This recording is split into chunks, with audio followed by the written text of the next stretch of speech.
శ్రీమాత్రే నమః. లలితా సహస్రనామము 55వ శ్లోకము మరియు అర్థము. మహాభోగా మహేశ్వర్య మహావీర్య మహాబలా మహాబుద్ధిర్మహాసిద్ధిర్మహాయోగీశ్వరేశ్వరీ. భక్తులపై అపారమైన కరుణ చూపిస్తూ వారికి అత్యున్నతమైన ఆనందాన్ని ప్రసాదించే పరమకారణం అమ్మ.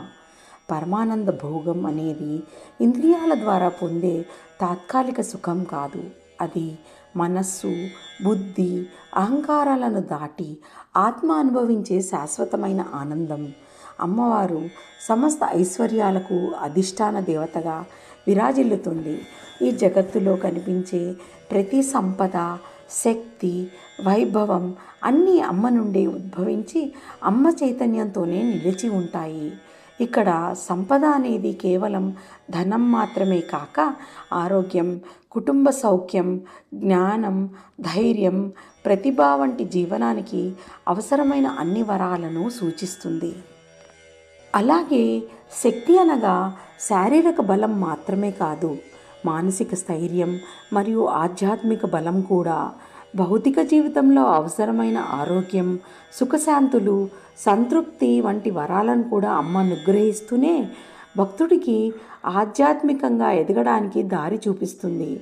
భౌతిక ఐశ్వర్యాల ద్వారా జీవనాన్ని సుసంపన్నంగా చేసి ఆధ్యాత్మిక ఐశ్వర్యాలైన భక్తి, జ్ఞానం, వైరాగ్యాలను ప్రసాదించి భక్తుడిని ఉన్నత స్థితికి చేర్చేది అమ్మవారే.